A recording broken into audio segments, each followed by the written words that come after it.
cuando empecé a leer el proyecto, cuando leí el libro, cuando leí el guión, leí la historia como eso, como una alegoría, como algo que ocurría en un pasado o en un lugar distante de la memoria y como un cuento.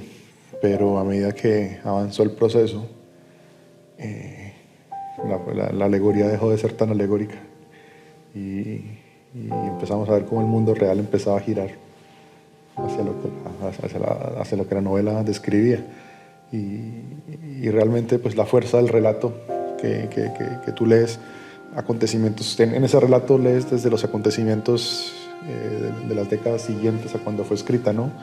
Te recuerda las guerras de Irak, la invasión de Afganistán, te recuerda las guerras contra el terrorismo, te recuerda el ascenso del fascismo, pero al mismo tiempo yo también como colombiano tenía muchísima relación cercana. Yo leí ahí también la historia de la llegada de los paramilitares a los pueblos que destruyeron, los abusos del Estado y de las guerrillas, los abusos del poder. O sea, como que siento que no hay un ser humano en el mundo que no tenga identificación con esta historia, que no pueda identificarse con esta, cuyo pasado, cuya historia no esté de alguna manera conectada con lo que narra este relato, porque habla de la manera en que se han construido nuestras sociedades y de la manera en que se ha construido nuestro presente.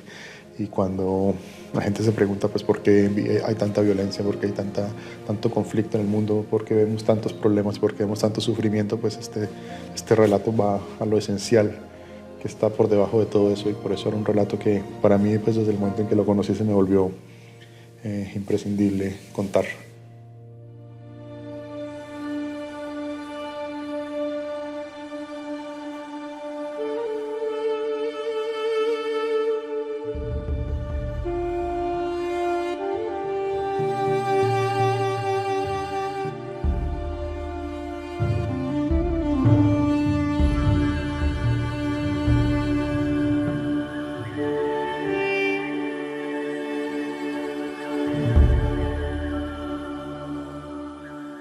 This film is being made with a very different mindset to the way a lot of things are made.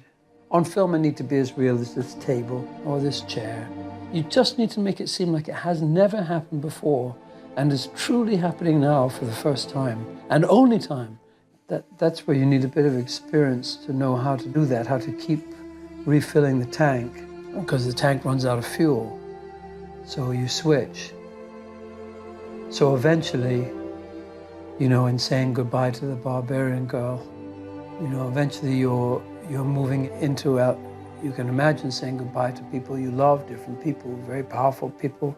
Eventually you can also imagine saying goodbye to your own natural soul, coming up to a place in your life as a man where you think that this is my natural soul. I will live a unnatural, you know, imprisoned life for the rest of my life without this particular quality. If I don't make this choice, if I don't do something right now about my life, that's all very allegorical, philosophical kind of, and yet I can connect with that experience and I can feel grief about that and project that onto the barbarian girl. I shouldn't really reveal such a private thing that's going on because it has nothing to do, I wouldn't want an audience to be thinking that.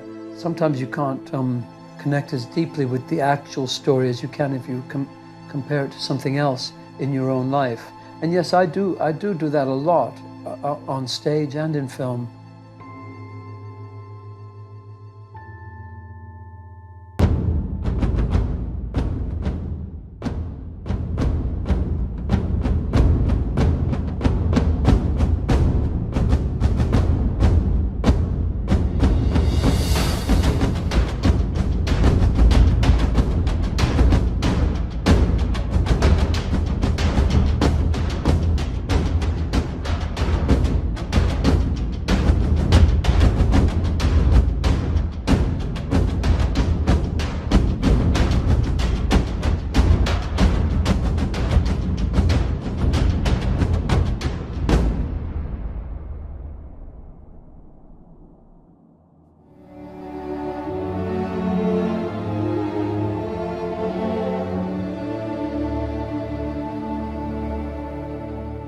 My character, Colonel Joel, representing essentially this conditioned, brainwashed mind that was probably already damaged to begin with some sort of tendencies and whatnot, certainly narcissistic, and all that starts to match up pretty good with others that we can see in the world arena. And it's a package of throbbing gristle in the skull that is able to say, separate the mothers, separate the children, cage them. Do away with this. We must have this wall, no matter what.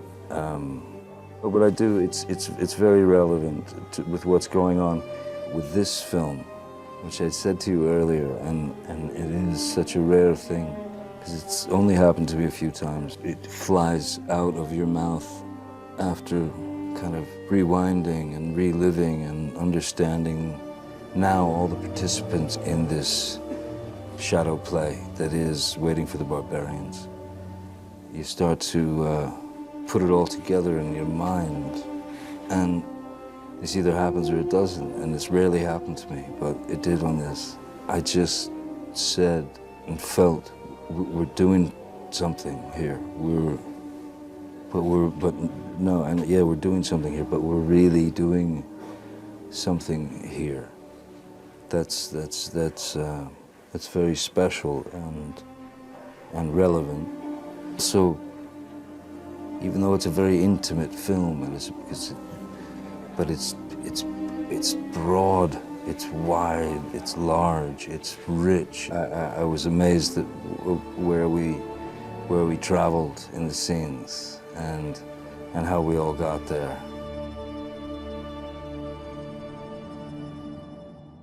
It was a very challenging role, physically and emotionally. Physically, playing someone whose two ankles broken and partially blind. Emotionally, how their father killed in front of her, and also what she has been going through. It's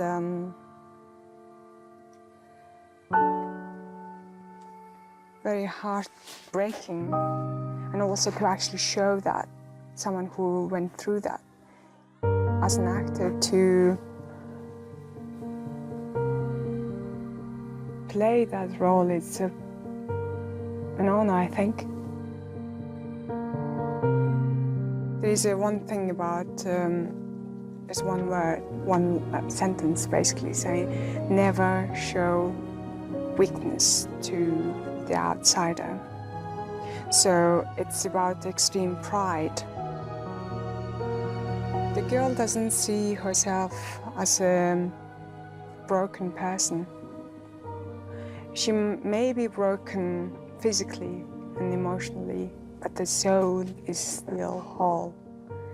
And there's a Mongolian spirit in us that we are free. It's like a wind. We can travel wherever we want to.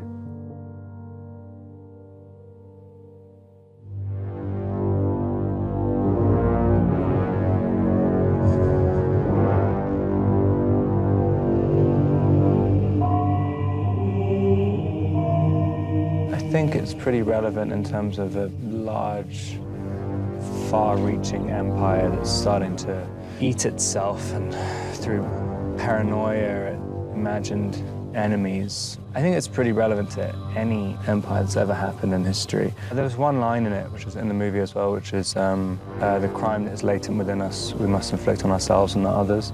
And I thought that it's not really a thing that's taught so much anymore, but I think it's a very powerful idea. Everyone seems to want to push their ideas on everybody else at the moment and not really look at themselves. I think, yeah, I thought that was quite powerful.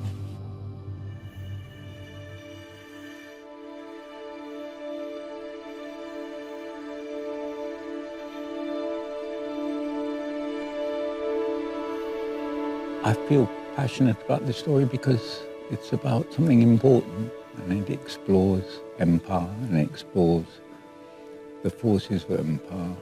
So it's something that's close to my heart. From a point of view of performance, we've had some great men and women telling a courteous story. So we're fortunate.